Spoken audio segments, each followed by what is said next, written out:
Dead by Daylight's Year 9 was one of its best and worst years to date, with some of the biggest content drops and features, but also some of the worst bugs and mishandlings of both community and core game features. Today, I wanted to take the time to revisit it all, to document and share with you the highs and the lows, and look into what went right and what could have been approached better. Going into the year, the game was already in a very mixed state. We'd just come out the other side of the Tokyo Ghoul chapter, and Kaneki on release was one of the most OP, unfun killers to play against in the entire game. It was assumed on the PTB by many that he was going to be another Legion since his power couldn't down, but this killer's short cooldowns and ability to hold just made him a horrible experience to go against, and this would continue very far into the year. We'd also just seen further removal of skill expression, with Oni's absolute gutting back to back into his full rework the next patch. As a long-time Oni main, I asked Juggler his opinion on the changes, and he said when they announced the cap it was essentially a 90-degree turn, turning Oni into one of the most boring walk-down killers in DBD. He also said that from an overall business standpoint and inclusivity, the reversion and uncapping of the turn rate is great. However, he also hopes it isn't a glimpse of things to come, because it is for sure a removal of skill expression. DBD also got further Fortnite-ification. The visuals which completely changed, rarities were reworked in colour, and this was received with very mixed reception. So on Ghoul release, which was in April of 2025, the Doctor's visuals had changed. And in the patch notes, they mentioned that there would be a change if you miss the skill check when snapping out of it, but his visuals have changed completely overall on the Survivor and the Killer end. So the static is very different. But unfortunately, at this point in time, I have to DC on site against Doctor, and it's been over a year, and that's really sad. And I also can't play as him anymore. 2 weeks after Ghoul release, they did release a patch attempting to fix it, but it didn't fix it. It reduced the static a little bit, but what causes the migraine and issues for myself and others is still there. They publicly said on a Reddit post that there are no planned changes in the future. However, we were finally coming out the other side of the controversial UE5 update, which fundamentally broke the game in so many ways and caused the game to be played with bugs for months. And of course, as we'd known from a year prior, the first chapter of the new Dead by Daylight year was going to be Five Nights at Freddy's, a staple of modern horror and what would be Dead by Daylight's biggest chapter to date. Going at the FNAF, the PTB alone was genuinely huge. It did have some glaring issues, notably the facial animations on survivors were completely destroyed. Pulling survivors out of security office forced them into default cosmetics, and notably there were serious audio issues throughout the match in various places. Around this time there was also the announcement of the stats tracker, which was widely anticipated because it meant that there was no more need for third-party sites, and it was also accessible for console players. So there was a lot of excitement and a lot of hype around this feature. It was reported around the time that Scott was massively involved with the creation of the Five Nights at Freddy's chapter and its cosmetics, so community frustrations around there being no survivor or the map being on an existing realm were almost indisputable, because all of the chapter's design was down to the vision of the original license holder. This wasn't on behaviour. The map actually became a point of complaint later down the line, but at the time, the map being on Green Hill was pretty well received by the community, as the previous map on this realm was Green Hill Square, which came with the Unknown and Sable, and is arguably the most well-praised original chapter of all time. This update also brought out a massively requested feature, the Go Next prevention methods, which on paper everyone yearned for, but on release it was actually met with a lot of mixed reception, because on one hand it removed the ability to Kirby while all survivors were alive, but it was also tethered to a very harsh timer, which didn't account for cheaters, and even worse, it didn't account for extreme levels of tunneling, so people would find themselves tunneled out of matches, and they themselves were penalised, because the game assumed they were trying to go next. The update released on June 17th, and the player count immediately reached its all-time peak of 106,000, which later would go on to be broken again at 120,000 concurrent players on Steam alone. With all these players on the live release, the game looked set for its best year yet. It wasn't without its bugs, as we all know and expect from DBD at this point, the most notable of which was the loss of audio when interacting with Springtrap stalls at all, causing the rest of the game to just be sounding completely off. However, with the game reaching its highest play count ever, a massively requested license reaching into the game, and leakers and teasers realising that the next chapter would be The Walking Dead, this was set to be Dead by Daylight's biggest and best year for players, creators, and everybody involved with the development of the game. It really wasn't very long before the 9.1 PTB. In fact, the Masquerade event wasn't even over yet because the event had to be extended due to a 5-day outage on Xbox. The community weren't too happy with this event or the direction it took, being the 4th year in a row that the Masquerade was the anniversary event, but gameplay mechanics were improved, the modifier mode was made use of so it wasn't forced into regular trials, and it was promised a new event would be coming in 2026 for the year 10 anniversary. So with that in mind, in the middle of the event, the 9.1 PTB dropped, and it was exceptionally poorly received. Rick Grimes dropped with a low quality model that didn't look much like the actor, and he had some of the worst on-hook screams to date, since the voice lines were his original actor, but the hook screams weren't. He also dropped with 3 almost useless perks, one allowing you to rebuild a pallet after rummaging 2 chests, and this took 8 seconds on the PTB, an incredibly weak anti-tunnel perk, which just hasn't seen use at all since its release, and our first teamwork perk since the Lyras, which also just was incredibly lackluster. Michonne was well received, or at least maybe she would have been, but the character wasn't even playable on the PTB. So, with their perks in the general perk pool for everyone to try out, we discovered 2 of Dead by Daylight's strongest and most overtuned perks to date. Last Stand spent 60 seconds in the killer's terror radius. After the perk activates, vault windows with a new unique animation. If you vault into a killer within 2.5 meters, it stuns them for 3 seconds. Now I know what you're probably thinking, stun, pretty big impact, but the animation was the biggest problem with this perk. You could parry Deathslinger's shot with this perk, the animation was imbalanced, the in time to the vault was decreased, and it essentially gave Sahaga's base kit finesse on every vault. You actually wanted to play this perk, not to stun the killer, but to instead just hang past the vaults the entire game. Conviction. After completing a healing action, whenever you're in a dying state, you can use Conviction at 25% recovery progress, and it allows you to get up from the floor for 30 seconds before automatically going back down again. Once again, doesn't sound too insane, but both on the PTB and subsequently online release, this perk also included self-heals, and that also includes Plot Twist, so you could get up with Conviction, and it activated Conviction. This wouldn't be a massive issue, but there was no killer with this chapter, so the only other drawing point was the map, which once again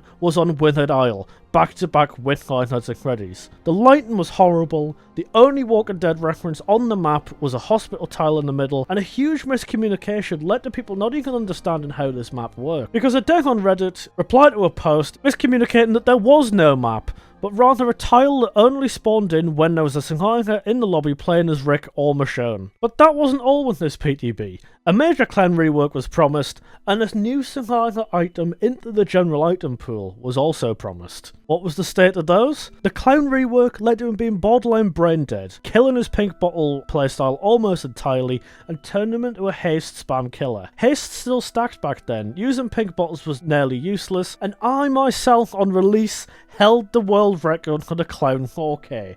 As somebody who's never played the killer. The fog vial itself was also very poorly received. Fog crystals were already disliked, and this item was arguably worse. On release, it came out with some of DBD's worst accessibility issues to date. For myself personally, the audio that came on the PTB with the fog vials was so bad. I was playing the PTB as Survivor, and I had multiple teammates using the fog vial on top of me, until the point I DC'd from my match and had to sign off because I was genuinely getting a migraine. If you aren't familiar with migraines, they're like headaches times 100. They affect you very physically. I get migraines with aura. I start to see spots, my vision gets all distorted, I get nauseous, I throw up, I have very bad light sensitivity, and these can last days. So they actually adjusted the audio before it went live, which I really appreciate. I genuinely didn't think any changes were going to be made. I wish we could change the color of blinds. I know quite a few players who are photosensitive and they can't play killer without Lightborn because of how the blinds affect them. There are phobias in this game that make it difficult to face certain players. Players have trouble facing Plague because of emetophobia. I'm probably butchering that, I'm sorry, I'm trying my best. And I think something that could help with Plague and other characters in general, so like Doctor, is if you could turn off the visual effects when facing killers. Okay, this is like a controversial one. I don't know why it is, but whenever I bring it up, people get upset. If you had an option to turn off screams, I would absolutely love that. I'm someone who, when I play on my PC, I turn on mute focus and I alt tab whenever my survivor gets hooked so I don't hear my survivor screaming. After playing this game for like almost 9,000 hours, the screams really get grating sometimes. Essentially, any accessibility issue that I'm bringing up, I think should be a toggle or an optional change. I don't want it to be like implemented across the board in case other players wouldn't like that. I love this game and I just want to be able to play it and have as many people be able to play it without getting sick. The PTB also featured multiple perk reworks which were all generally disliked. Notably, Franklin's Demise lost its ability to regress items on the floor, and because of new keys and maps using number values rather than charges, Streetwise and Overwhelming Presence had to be reworked. And as part of Streetwise's rework, it added charges to an item pulled from a chest. Infinitely. You could just put items in and out of the chest, and they would gain charges exponentially. It added 80% on the current charge count every single chest pull. The PTB came with all these glaring issues, and on the release, nothing changed at all. We finally got to play with Michonne, whose model was incredibly made but didn't feature an original voice actor. Not long after the release, Streetwise and Last Stand were kill switched, but all the damage had already been done. Last Stand's bugs became prevalent, and Streetwise was dismissed by behaviour for kill switch, and it was only after community outcry at the infinite item bug, which was deemed not only not kill switch worthy but not ban worthy, that the devs had to release a post re-clarifying what was worthy of a kill switch after the community rioted until the perk was taken out of the perk pool. An update less than a week later had to address multiple critical bugs. Chases had errors leading to them not being able to start. There was a bug with the right hand side of staircases making players move more slowly. Fog rolls were also nerfed almost immediately after their release. The Rift was also very badly received that came with this update. Multiple characters who'd featured multiple times in the past were featured once again as main characters, getting 3 Deep Rift recolors.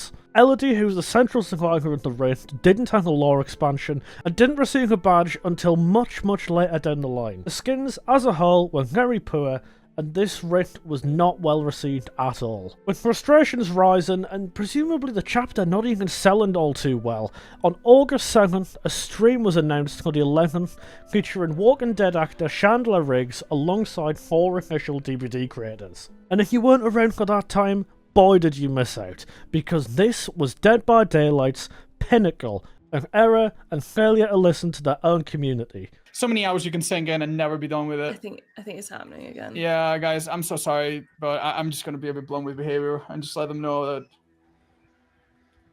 Yeah. After an hour of attempted play, the custom was repeatedly attacked by DDoSers who were finding their way into the lobby with the expanded spectator slots and lagging out the entire game. A bug that had been known about for a very long time and had a very easy prevention method. Fill out the spectator slots. I would just rather get some of our mods or some of our trusted folks to be here if possible. Like, even if it's just for the first game until we have staff. Otherwise, we're going to hold poor Chandler here until we can play. Which is what was attempted by Otstalker, but the behaviour dev team shut him down, and after the creator sitting, trying to make conversation with the actor, it was ultimately called a day. This is not a live stream, but we've recorded this for you rather than throwing another big wall of text at you. We thought that would be better to see us face to face, and instead of spend our time apologizing, actually spend our time talking about some actions we're going to take to make things better in the world of DBD. 3 days after the event, an announcement was made with an apology and a 7-minute long video featuring 2 developers announcing a 3-phase plan approach because of how unhappy the community had become. The plan was simple. The PTB for the upcoming chapter was going to be delayed to September so that they could address the immediate issues, including the Last Stand perks re-enabling and continuation to be bugged, and simple, silly quality of life bugs as small as this beam appearing on the occurrence screen, which was an absolute atrocity. How can something as simple as this make it past test servers and onto the live game, And why, as a dev team, would you look at that and turn it into a joke? This is the pinnacle of incompetence in the behaviour office. Further frustration was caused after they even took the time to turn this bug into a meme badge before Elodie even got one out in her own right. The November chapter was delayed by 2 months to focus on high priority and impactful killer issues, do a full rework on the shape, and also address slugging, tunneling and camping issues in matches. And as we were about to see on the PDB, they already had a solution in mind. In mid-September, we finally saw the delayed PTB for Dead by Daylight's next original chapter, Sinister Grace. And this PTB wasn't only to focus on the new content, it was also to bring out the first iteration of slugging and tunneling prevention methods. The PTB introduced base kit Tenacity, where survivors could crawl and recover at the same time, and the slug survivor had an anti-camp bar, which after 90 seconds granted a one-time unbreakable. Anti-tunnel prevention methods were also up to 30 seconds of base, granted the current BT effect and the first iteration of the elusive status effect, which granted immunity to killer instincts and removed all collision from the survivor. In exchange for this, killers gained base kit barbecue, base kit Pop Goes the Weasel, and a varying level of haste depending on if the developers considered them to be a high movement killer. If a survivor was killed before 6 hooks were achieved, all the gens on the map would be blocked, and the survivors got a permanent repair speed bonus. Killers also no longer knew whether a survivor was still on the hook or not. The environment presented in the PTB was almost unanimously hated, and it presented very poor testing grounds for the new killer,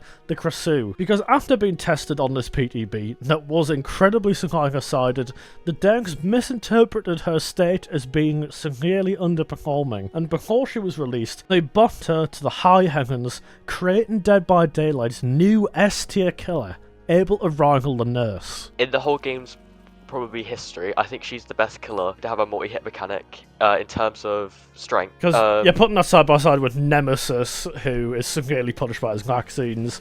Trickster, you have to follow up 6 consecutive 9s at a time limit. Her whole second power, mainly tied to her leech, except for the flight, which is on its own, like, probably one of the most versatile tools in the game. It can be used to chase, it can be used across the map, it can be used to cut off survivors, and it kind of rewards really good macro. I'm not a big fan of mechanics, I'm more of a game knowledge sort of person. I think a lot of her nerfs were really just justified, and they weren't too harsh to bring her down a lot. I think one of the biggest issues that made her feel not very good to play was the nerf that made her leech completely be removed on hook. Having leeched off hook is really stupid because it encourages the cross through the tunnel. I think it should have been a little less harsh. I think over time it should gradually decrease, and that continues when they are unhooked. If you have everyone on the floor and they're all leeched, then they really struggle to pick their teammates back up, because if they pick up near the crossu, then she's just going to immediately re-down them and then down the other person, which makes it extremely hard for the survivor team to come back. Because I remember when we did our 1v1, I remember having a long conversation. You were saying she's one of the best sluggers in the game because she doesn't have that time limited power the Plague has. I think if more people played slugging crossu, I think it's way more fun to play as her. Plus, you don't have to transform as much, which makes the killer feel way less clunky, because her transform time is way too long in my opinion. The main issue with a lot of people is that she feels really slow to play, and that makes her really unappealing for players to play as, because people don't like playing as clunky characters. I think the main way we could fix this is probably reducing her transform time from head into body, and it feels less of a commitment. And a lot of maps have a lot of issues with leeching glands being able to bounce off them. Some of the hills in certain maps aren't able to be bounced off of or regurgitate, because I think this is probably because some of the hills use tiles on like the floor or the ceiling or something like that, so it makes the crossy feel very inconsistent, and that can be really frustrating for It's players. the same issue that the Blight had for a really long time. I think the main thing I would do is take a jab at her slugging potential, because I feel like it is way too strong. And I feel like if she was more popular, it would be way much more of an issue. The PTB also saw the long-awaited rework for Michael Myers, who'd been fallen behind due to his overall weakness, and he'd also gone relatively unchanged since his release in 2016, aside from a minor buff patch the previous year. A lot of people will be like, you only like the new Myers because, you know, he's a lot easier to win with. Untrue. I liked him since the beginning when he was a lot crappier in that PTB. honestly. Because I always people were saying side grade, weren't they? Yeah, what I really was drawn to was switching between the two modes. Slaughter Strike I had mixed feelings about. I still kind of do. It is fun though. For the type of game Dead by Daylight is, Michael Myers came out at a time where the game was much more oriented towards like stealth and being spooky, yada yada. It's not that anymore. The add-on changes. Initially, there was just no reason to use about 3/4 of Michael's add-ons. They were just progressively better versions of the same. Following up on the line, and then I'm pretty sure again, like further patches down the line, they buffed him more and more and more as time went on. Yes. Was that too much? Was that not enough? How do you feel about the subsequent buffs that came after the PDB? There are people that complain online about the new Myers, but I've been going up against a fair amount of survivors that are now getting really good at going up against the new Myers and actually like competently going up against him. So I don't actually think he's crazy ridiculously strong. I think he's solid though. Like I'm trying to think of like anything that I would personally like want to change, but I think he's in a good spot. I had a match yesterday and they were complaining in endgame being like, oh, he's just broken as nurse, he's just like, I hate this guy just like the ghoul. But the other three were like, yo, that was a great game, that was fun, awesome. Because you can kind of make that argument for a lot of killers. You know, killers like Freddy, which are known to be pretty average. Also Noob Stompers, Dredge again. You see the complaints online that, oh, he's nothing like Michael Myers in the movie. I would disagree. I think they actually get a lot right with the character. There are some things like, yeah, the Slaughtering Strike isn't quite really like what he does in the film. You know, adapting him into DBD and making that change so that like it's not the same game that it was before. It's not. On release, because of how weak she was seen to be in the test environment, Krasu received bugs across the board, which led to her being borderline S tier and notably added a hug tech to her headhorn M1 and a bunch of other base stat bugs that led her to being in an extreme state. The release also saw none of the anti-tunnel and slug changes making it to live, and on the release as well, behaviour after not testing this nerfed OTR into the ground, removing its endurance effect entirely, which was met with a lot of upset and backlash from the community, both because it was completely unnecessary and it also resulted in the rise in the popularity of Decising Strike. It was also around this time frustrations began to rise with the map pool. After the release of the realm prevention system earlier in the year, it came with the unintended side effect of boosting the likelihood of going to one realm maps, since each realm now had an equal chance of occurring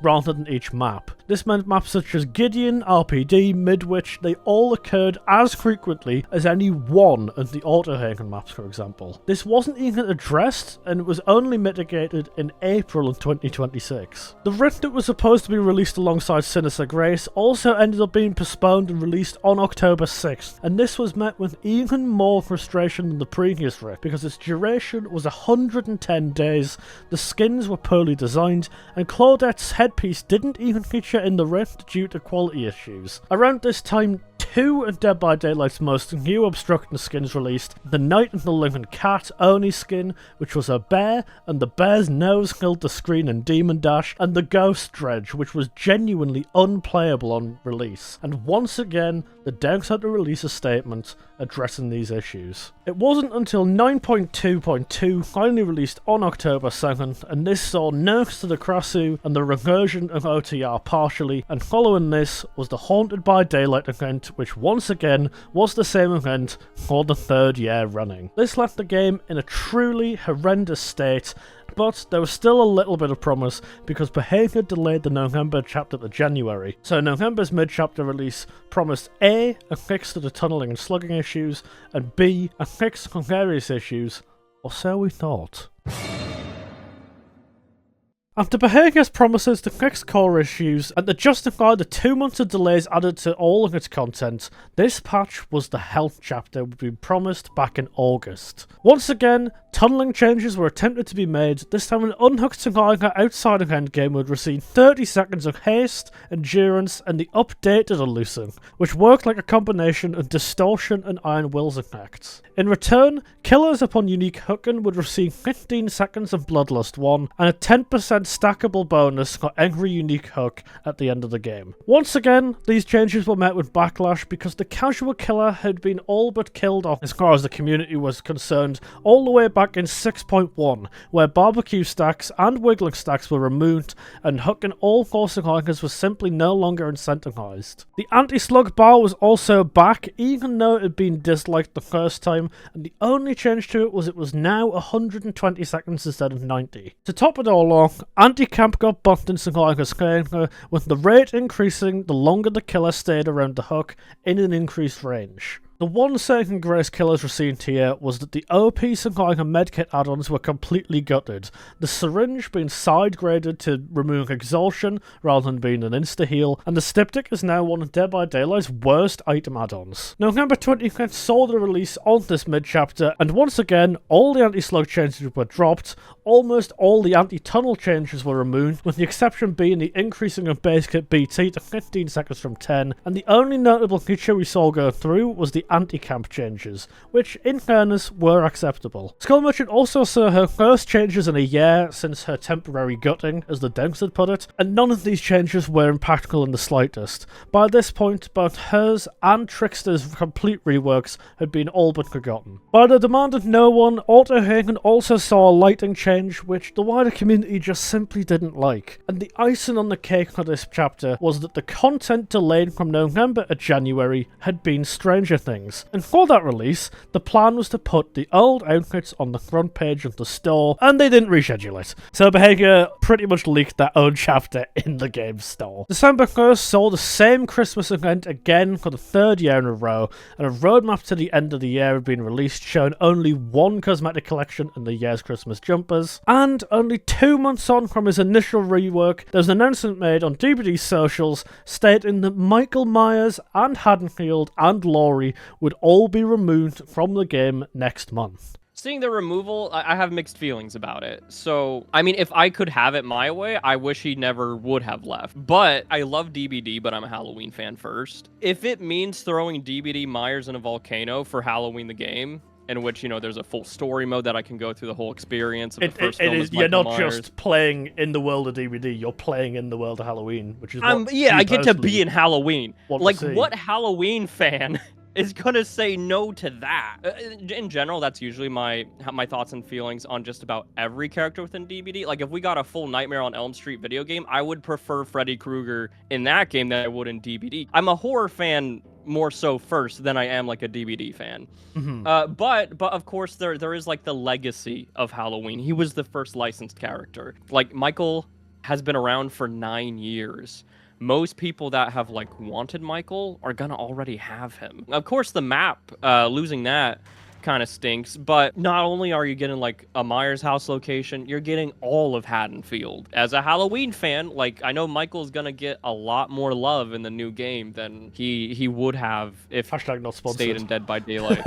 No, I'm not sponsored. I'm just a fan, and I actually got to play the game. I really liked the game. Gameplay wise, if they want to bring him back, as long as he stays fun, I just want that insta down, and I want stealth to be brought back into Dead by Daylight. The biggest thing I want is visual changes. I want him to look like Model Michael pass. Myers. Make him Yeah, look more authentic and not. Make him actually look like Michael Myers. The one saving grace on December for DBD was the updates to the creator program, adding a tier for smaller creators, and it was the first acceptances of new creators since the program's creation back in June. However, this marked the end of 2025.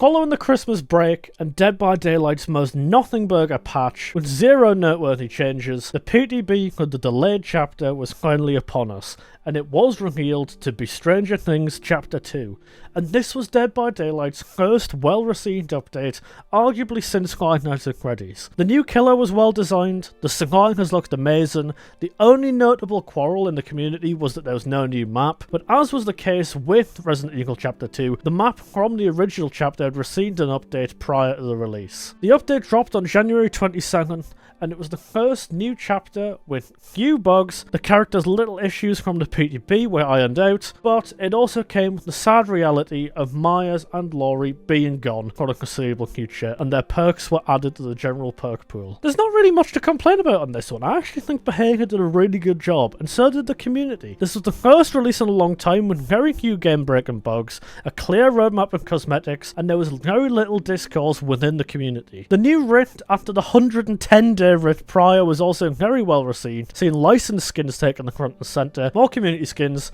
and all the skins releasing in a functional state. The only other downside to 9.4 was the re-release once again in 2K8, and its further extension to the dismay of everybody.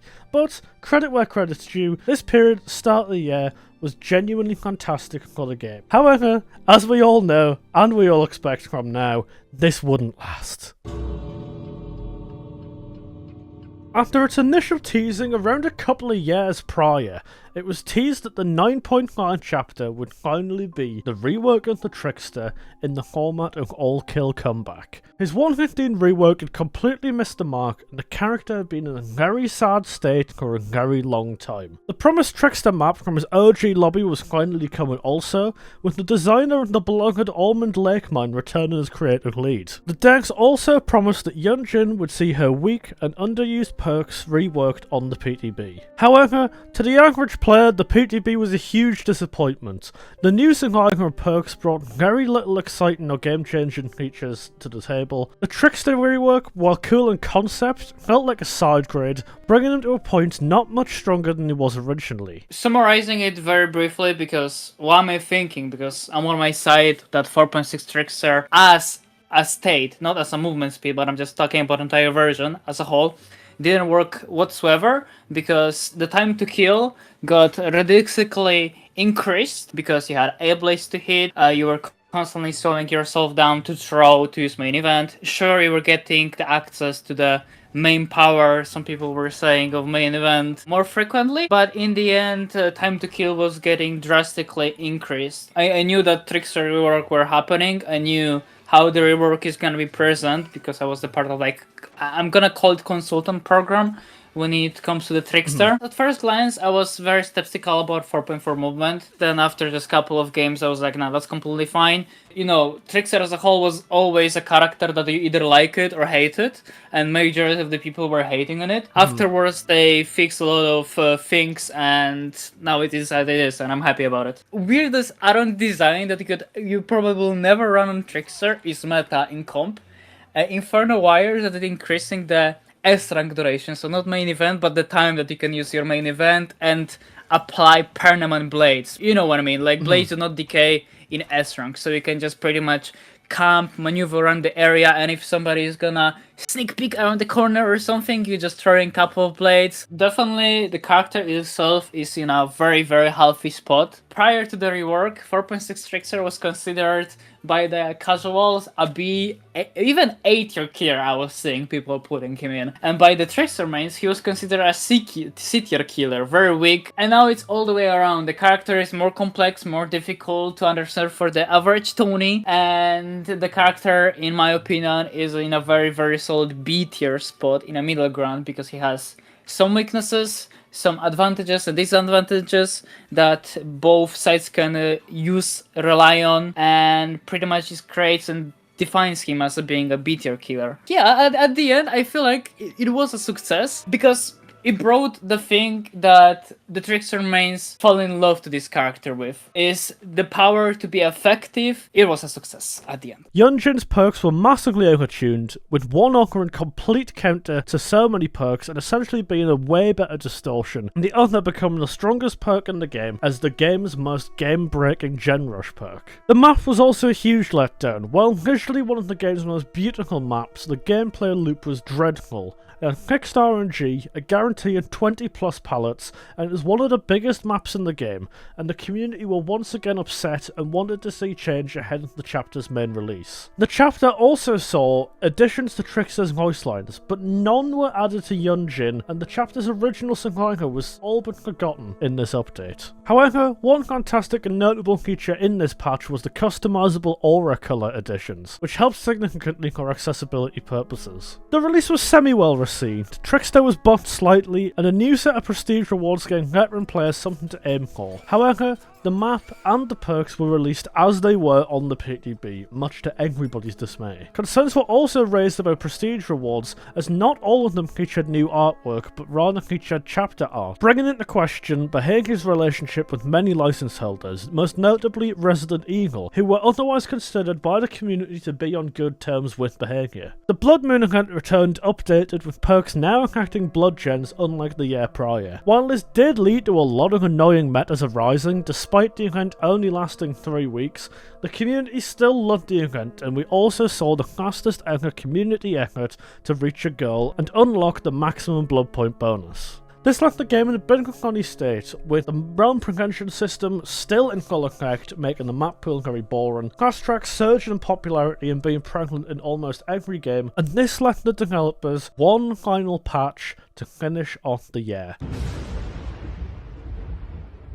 The final patch of the year, 9.6, had its content announced on April 6th. The update promised some exciting features, but it also had lots of major concerns surrounding it. Changes to 10 killers were teased, which led to great speculation and a lot of fear-mongering on Twitter as to what these changes may be. However, we also saw some features promised as far back as in August, notably seeing teammates' perks in a lobby, which were finally coming to the PTB. The developers also teased diminishing returns, and this split the community down the middle. Back a year previously, the developers had already tried to remove haste stacking by making the highest strength haste perk take priority, and this had already been widely disliked. So bringing in diminishing returns would not only create a more linear meta towards boring builds, but it would also kill a lot of DBD content and strategies. I think it got rid of kind of the main fun point of DBD, really. My opinion. I think for both sides, like even when I think of it now, quite fond memories on stream of running into Jugglet, like just happened to queue into Jugglet before, like me and him were actually like friends, and he was using a speed build on Hag, like playing Chag. I remember that being so. I still remember it was on Macmillan, and I remember it being such a funny game. Same when I've played against like loads of speed clowns. I played against Juglet's Chag again. Some of the best games I've had. Like I died in all of those games. Like I lost all of those games, but I remember them so well because it was just such a nice break from Pain Res Pop DMS. Now there's no reason to run fun builds anymore because what's the point? There's still a lot of perks that aren't affected by stacking. For example, like Dramaturgy Vigil, some of the videos I'm doing, like the key window text and distortion with the blood amber. Yeah. Like there's still a lot of ideas, and obviously when new perks come out, yeah, it also doesn't gut the problematic builds. Your Pain Res Pops unaffected. Yeah, that's the thing. DHDS. I'm gonna probably sound like some crazy titled Survivor main, but like so many fun builds on Survivor and Killer get gutted, but then they leave Pain Res Pop DMS the same build. I stream the game, but I still stream the game a fair bit. I see Pain Res Pop DMS like it feels like every game. It generally feels if it's not every game, it's every other game. Now we're seeing it more because there's no point in running fun builds because most of them have been gutted now. So what's the point? I don't blame the killers. Like there's no point in running a fun build because you can't. Because when you could stack healing and it was like you do a heal in like 2-3 seconds, people were like, oh, it's broken. But you got to remember, like that Survivor is dedicating their whole build to healing. So they don't have any Gen Rush perks. They've got no chase perks. They've got nothing else to help them. It's just all dedicated to healing. It may seem broken on the surface, but when you really think about it, these stacking builds were not that crazy because you're putting all of your eggs into one basket. I don't even know if they should remove it. I think they've done it now. It's kind of what's done is done. I wouldn't mind seeing them just going over quite a few perks and reworking them, if that makes sense. Because there's a lot of perks now that are quite useless. So I wouldn't mind if they just went back over a bunch of those perks like Team Up Power 2 and just either completely rework them or even just buff them. Make us a Team Up Power 2. Was it 5% on its own? Yeah. Maybe they'll make it 7 or 8 because you can't stack it anymore. So maybe actually make it worth running. After a lot of discourse around all of these features, the PTB notes finally dropped to much disappointment, as after 6 weeks wait between PTBs, pretty much all of these killer changes were completely negligible. Diminishing returns threatened DBD content as a whole, and Fast Track's change still didn't address the perk's core issues. However, the Blight nerf sounded very promising, and upon testing the PTB, at least some of the killer changes had a little bit of impact on the matches. DBD also teased Bloodbound, which the community speculated may be be an event, a chapter, or something more exciting, but it led to only cosmetics, a rift, and another iteration of 2K8. And finally, the 9.6 release saw pretty much everything in the PTB come to life, and for the final update of the year, this really was incredibly underwhelming and damaged DBD content as a whole.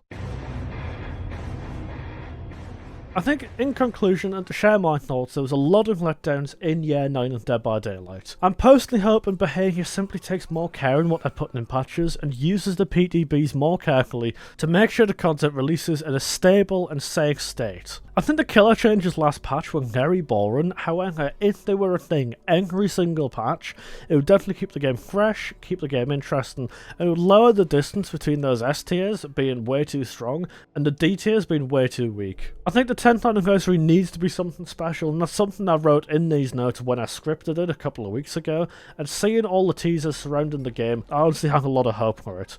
I'm recording this on Friday 22nd, and I think by the time this video goes out, we'll know what the chapter is. Hopefully my speculation and hopes were on point for that one. However, I'd like to thank you for sticking out with me and my friends who I interviewed for this video. I encourage you to share your thoughts and opinions in the comments. If you are a creator or want to send this to a creator to react and add value to, please be my guest to use this video and share your thoughts on a stream or in a video. That's completely okay with me. Thank you once again for watching, and I'll see you next week for another video.